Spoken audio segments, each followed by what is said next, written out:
जय किसान. नमस्कार. आपण पाहत आहात पवन न्यूज. मी आज आहे बांगरी या ठिकाणी ओंकार शुगर युनिट नंबर 8 या ठिकाणी. युनिट नंबर 8 हा पूर्वी कारखाना शुगर या होता, तसा आशिया खंडातील हा नंबर 1चा कारखाना राहिलेला आहे आणि अजूनही आहे त्या तत्वावर. आज या ठिकाणी ताईंनी कारखाना इथे सुरू केल्यानंतर यावर्षीचं या हंगामाचं पहिलंच गणित या ठिकाणी पार पडत आहे. आज आपल्यासोबत कारखान्याचे GM साहेब आहेत, सोळंकी साहेब, यांच्याशी आपण काही बोलणार आहोत. सर, आपण या ठिकाणी GM म्हणून कधीपासून उभे आहात? गेले 2 महिने झाले आहे GM कार्यरत आहे.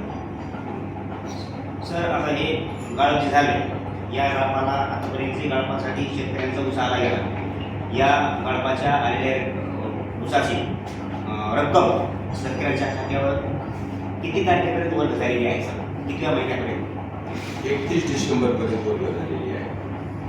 सर, म्हणत आहे 31 डिसेंबरपर्यंत गाळप झाली, म्हणजे शेतकऱ्यांची रक्कम 31 डिसेंबरपर्यंत वर्ग झालेली आहे. सर, आता तसं पाहता हा महिना हा मार्च अखेर असतो, तसं शेतकऱ्यांकडं कुठल्याही बँकेचं कर्ज असतं, तर या कर्जाचा पुनर्भरणा करण्यासाठी शेतकऱ्यांकडं बँकेचे जर देणेदार आले तर त्यांना भरण्यासाठी पैसा असावा लागतो.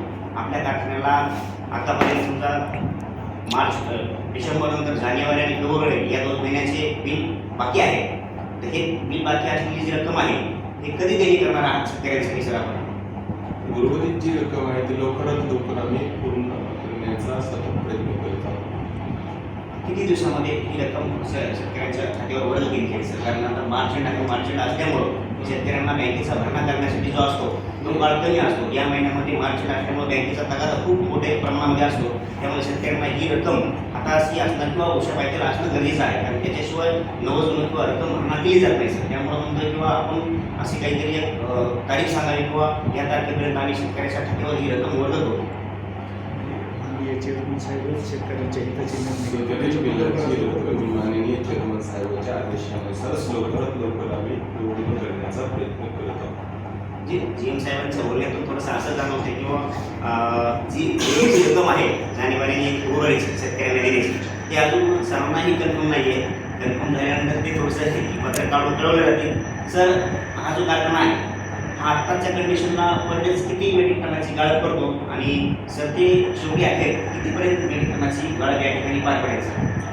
आज तर या 5000 केशीच्या हिशोबाने कारखाना कृषी करत आहे आणि तो कमीत कमी 5 एप्रिलपर्यंत हा कारखाना सतत रेटेड कॅपॅसिटीने कृषी करत राहील. सर, कारखाना 2025-26 ज्यावेळेस चालू होत असताना कारखान्याची रक्कम म्हणजे ऊसाला भाव देण्याची रक्कम जी आहे जाहीर केली होती 3050 रुपये. ही शेतकऱ्यांना हे तुम्ही देत आहात का त्याच्यामध्ये 1 किंवा 2% काढत असतात? सदरील रकमेचा पहिला हप्ता 2950 आहे आणि तो आम्ही आतापर्यंत 31 डिसेंबरपर्यंत तो पेड केलेला आहे. उर्वरित रक्कम ही आम्ही 100 रुपये दिपोळीला देत आहोत आणि त्याचबरोबर पर टनाच्या हिशोबाने मोठा साखर पण देत आहोत. ठीक आहे सर, आपण या ठिकाणी या कारखान्याचं गळप होत असताना हे पहिलंच हंगाम असताना या हंगामामध्ये संबंधित कारखान्यामध्ये काही तांत्रिक अडचणी किंवा अशा काही वेगळ्या अडचणी जाणवल्या का सर या ठिकाणी? हा एक्सपान्शन आहे असा एक पार्ट असतो, त्याच्यामध्ये की नव्याचं जुनं करत असतो आपण साईडला आणि वेगवेगळे बॉर्डर्स ज्यावेळेस आपण डिस्टर्ब करतो त्यावेळेस बऱ्याचशा काही त्रुटी येत असतात. त्याच्यामुळं आम्हाला गेले 1 महिना सतत तो त्रास जाणवला, पण आजच्या कंडिशन आमचा कारखाना एकदम सुरळीत आहे आणि तो रेटेड कॅपॅसिटी चालू आहे. ठीक आहे सर, आजचा कारखाना आपला सुरळीत चालू आहे, पण हा सुरळीत असलेला कारखाना आज मार्च महिना निघाला आहे 2026. तर मला सांगा, आजपासून अंदाजे अजून किती दिवस हा कारखाना गाळप करू शकेल सर? हा कारखाना आमचा कार्यक्षेत्रातला ऊसचा जर लेखाजोखा पाहिला गेला तर तो हा कारखाना आमचा 5 ते 10 एप्रिलपर्यंत चालेल अशी आमची शास्त्रज्ञ आहे. सर, या वर्षीचा गणित हंगाम हा कारखान्यासाठी पहिला असताना खूप चांगल्या प्रयत्नाने हा कारखाना या ठिकाणी तत्सम राहिला आणि उभा राहिला. शेतकऱ्यांसाठी असणारं हे एक वरदान आहे या वर्षात. पण पुढील वर्षी ज्यावेळेस गणित हंगाम 2026 आणि 27 चालू होईल, तर या 26-27 मध्ये हा कारखाना शेतकऱ्यांसाठी सुरुवातीच्याच काळामध्ये चालू होईल का? काही या वर्षीच्या ज्या अडचणी होत्या त्याच अडचणी, तांत्रिक अडचणी पुढे जाणवतील असं काही सांगाल का?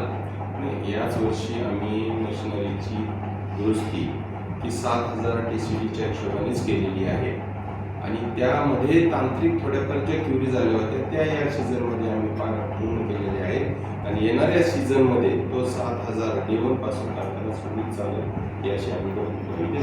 आता एक शेवटचा प्रश्न आहे सर, हा कारखाना म्हणजे आमचा जो ग्रीन झोन पट्टा आहे, या ग्रीन झोन पट्ट्यामध्ये हा कारखाना आमच्यासाठी, आमच्या शेतकऱ्यांसाठी एक आदर्श कारखाना आहे सर.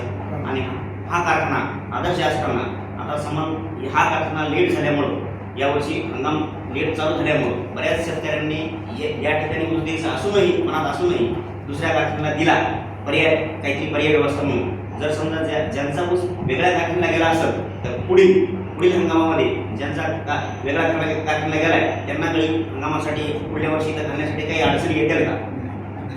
तसं तर साधारणतः आमची जी बांधणी झालेली आहे, सॉफ्टवेअर डेव्हलप केलेली आहे, प्रत्येकाच्या ऊसाच्या बांधावर जाऊन आम्ही नोंद घेत आहोत. प्रत्येक गोष्टीचं बोलतात की मायक्रो प्लॅनिंग करून आम्ही त्याचं जस्टिफिकेशन करत आहोत की येणे कोणत्याही शेतकऱ्याला आमच्या ह्या कारखान्याकडनं कुठंही म्हणजे की त्रास होणार नाही याची आम्ही day 1 पासून